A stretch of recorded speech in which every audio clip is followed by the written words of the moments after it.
Hi, Jeremy here at Damn Good Doctors Club. In today's video, we're looking at specialization, especially for Eastern medicine practitioners. This is some of the most common advice that students usually get from mentors, and people say, oh, you gotta specialize, you gotta specialize. And I agree to a point, right? Just like everything else, we're not gonna get into this binary two-corner fallacy where we're looking at specialize or don't. It's not 100%.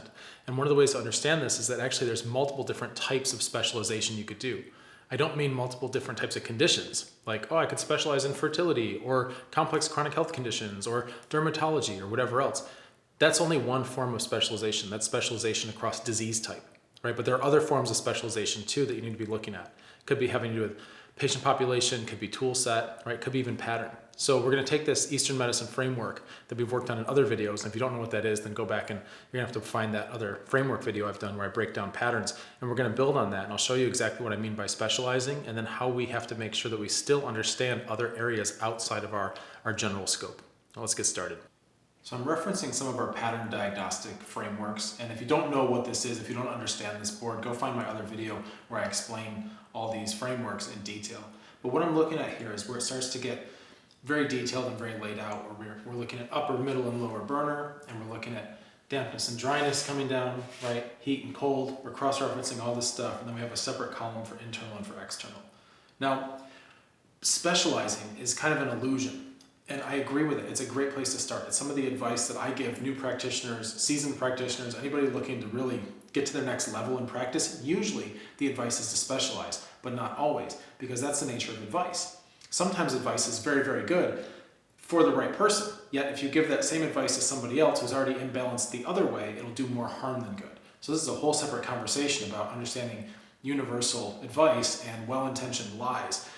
However, that being said, a lot of times the advice to specialize, more often than not, is actually good advice for most practitioners. The trouble is, what does specialize mean? Because oftentimes we think about conditions. So for example, if you're looking at this grid and you try to specialize in a condition, so for example, I don't know, fertility, right? You pick fertility. That means that what you're trying to do is make it so that you don't have to think so much about all this, right? Because the middle and upper isn't the predominant fertility area, right? We start to think about fertility, it's like the organs of reproduction, the lower burner, this is what we're looking at. Kidneys, right? Ovaries, uterus. If it's the men, you're looking at the sperm quality, testicles. All that stuff happens in the lower burner. Now, of course, right? This ability to take the complex situation of the human body and then just throw blinders, like throw a blanket over top of all this and not have to look at it when you're seeing your patient, that's an illusion. We get this ability to focus with our specialty in one area, and it's a luxury and it's not 100%.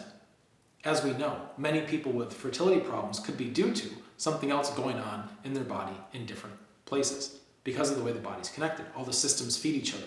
But the illusion, when you specialize by disease, is that you're going to get to just kind of ignore a lot of this and be able to really zoom in on this area. You can start there. You'll still get good results, right? But just know that there's a bunch of complexity that you're kind of trying to dim down, and it may persist. Now there's an 80-20 rule, right? So we may find that if we specialize in a disease or a condition, for example, fertility, and we spend our time only focused on this burner and what's going on here with a cursory glance at the rest of the body, but we give a lot of weight to this lower burner area in terms of our diagnostics, our decision-making, and also, of course, by nature then, the herbal formulas we choose, or the treatment strategies, or the modalities, or the nutrition, or whatever it is. It's going to be primarily aimed at this region of the body.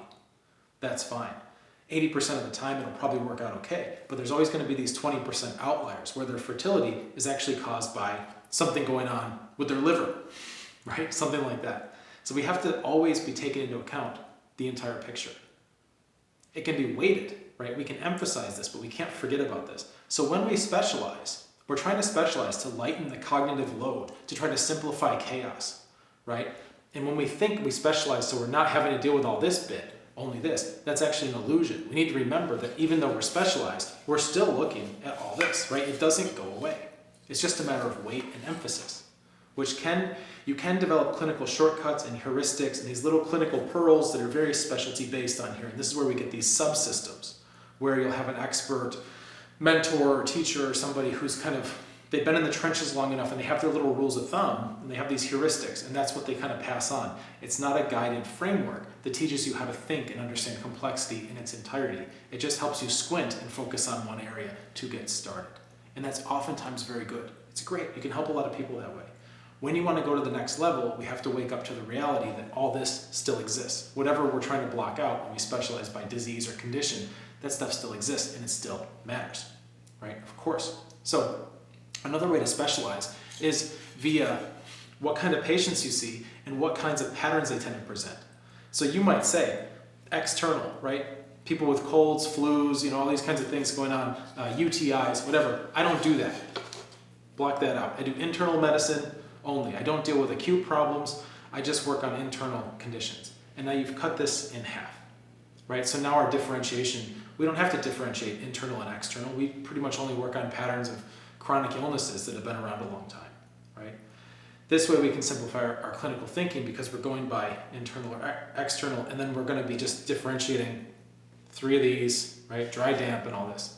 However, your internal patients will oftentimes come down with a cold, right? It happens. Can you guide them through that? Or your complex chronic folks, right? That have malaise, fatigue, brain fog, right? All these things like a fibro case or chronic fatigue syndrome or anything like that. Oftentimes, there's some kind of hidden pathogen. And we have to understand how to bridge and connect these two things so we can flush it out as part of the treatment process. So even when we try to block off, right, we blocked off this way first to look at a certain condition and organ area, right? It's an illusion. We blocked off this first to look at just only internal problems. Yet, reality is liquid, So we have to be able to do this. Now, another way to look at this is to go, okay, I mainly specialize in damp conditions, right? So people with dryness, I don't deal with too much. I deal with people who have mold exposure. And again, like the chronic fatigue folks, fibromyalgia, Lyme disease, all these things with biofilms in them, right? Okay, I only deal with damp conditions. And now we're looking at basically one burner. We know it's damp, right? Because these conditions come with biofilms, or we're looking at a population, right? So you're specializing at the population level and you're going, all right, these are Western nations, people are overfed, there's not a lot of deficiency in that sense, so we're actually looking at more excess cases. The excess can present in terms of damp, etc., right? So we're looking at it that way. You're still trying to block these off, and that narrows your focus down to just this, right? So then all we have to do is figure out if it's external or internal, and most often we wind up doing this because we're dealing with complex chronic type conditions, and now we already know damp is a constant, so we just have to go burner by burner. Is the upper burner hot or cold? Is the middle burner hot or cold? Is the lower burner hot or cold? And this is how we arrive at modular thinking with a very limited amount of herbal formulas. You can do a lot with this. You can absolutely do a lot with this. However, sometimes you're going to wind up with cases where the human in front of you has mixed patterns, right? Something's going on. There's something happening that's weird, and you have to still be able to navigate this. We can't, right? It's convenient to specialize and then just narrow reality down to one band here, which is good. I built up some very solid frameworks using just this band because it was true to the patient population I've been working with, and it makes the botanical selection a lot easier, right? It's wonderful. However, there's a false sense of security when you only live in this zone because you don't want to start blinding yourself to the other ways that your patients can present. Oftentimes with complex chronic conditions, you're going to have a mix of dampness and dryness, right? And that's another thing that we need to look at because this type of binary thinking, right? Cold or hot? Well, it could be like here or here or here. This isn't a light switch, right? It's a spectrum, it's a dimmer switch. We need to be able to accommodate these balances. And then we also need to know where to start because sometimes you'll get these patients who come in and it's like they're all over the map. Actually, I'm gonna grab some rocks. Yeah, how about this? You've got clinical pictures coming in where people have stuff all over the map, right? They're presenting with this, they got both of these, they got this one. I'm just picking random stuff here, right? I haven't thought about these particular boxes and what this pattern looks like. But when you start doing an intake on somebody that has a lot of health issues or a chronic illness, you're gonna start checking boxes all over this map. And then how do we proceed from here, right? Even if you're a specialist, you've got to now have an organized plan and a framework that can take this and start to extrapolate it through time. Because if you start by trying to treat this, and this in one shot, you're going for freshman brown. You're going to confuse the body. right? Freshman Brown, you can find, I've got other videos where I talk about that. It's a shotgun approach, right? It's where you're adding just too much stuff and you start to dilute the message you're giving to the body, whether it's herbs, acupuncture, supplements, whatever. I take plenty of patients on who already have a bag full of stuff they're not using. They're tired of it, right? They don't want this scattershot thing. They want to know that you have a way to sweep through their system, right? That you're going row by row in an order that makes sense. And you're coming through and you're going, okay, what we're going to do is we're going to go from here, here, and here. We're going to get this handled, right? For example, it doesn't matter. Like, I'm not showing you the actual plan here. I'm just giving you a visual. It's like you clean out one thing, right? And what you might find is in the process of cleaning this out, some of these symptoms become less, right? Now you got a little less to deal with. And then you're systematically going through, and here's this, right? And now this one's gone because these were connected and you didn't know.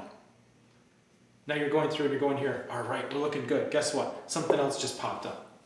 No problem. We're going to go back and start sweeping through. We'll save this for later. Boom. We're going through pattern differentiation. What's left? And this is the process, right? You need to be able to take somebody through a process because patients don't often come in with just like, here, that's my complaint, right? Sometimes they do, every now and then. But this isn't your complex chronic people. This isn't like the average person. They're not going to come in with one superficial issue. It's going to be this whole thing, right? This whole clinical picture where you've got rocks all over the place. Sometimes it's like you're trying to clear them out and you're trying to come from this way, you're meeting resistance. You need to know how to pivot, right? Maybe we actually need to go bottom up for this person, or we need to go from outside to in. There's all these different ways to attack these problems, and there's graceful ways to do it. And once you have this stuff mapped out, now you have a process. So when people are coming into your world with help, with this complexity, right? You can offload the burden of that complexity by understanding the process. So even if you're specialized in terms of disease or condition, right? You're trying to just like only focus on problems that live here, or you're specialized in terms of demographics and excess or deficiency or internal and excess or dampness and dryness or whatever it is.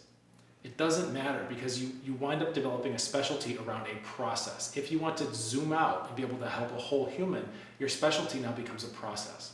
And that's internal and that's in-house.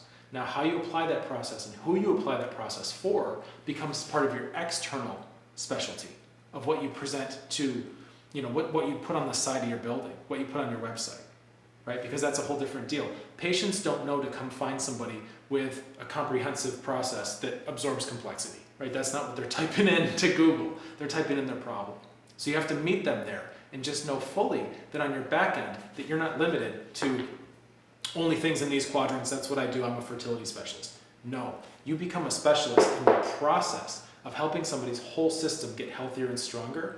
It just so happens that you use fertility as an emergent success metric, right? Because as you make the person's body healthier and bring them into balance, fertility emerges. Your clinical success emerges from that systematic treatment, that systematic approach. So you need to learn how to think like this. This kind of thinking falls under the heading of clinical clarity, which is one out of the 3 categories we look at within our group, Damn Good Doctors Club. It's free to apply as a guest. I'll take a look at your application. Maybe I'll see you in there. All right, let's get to work.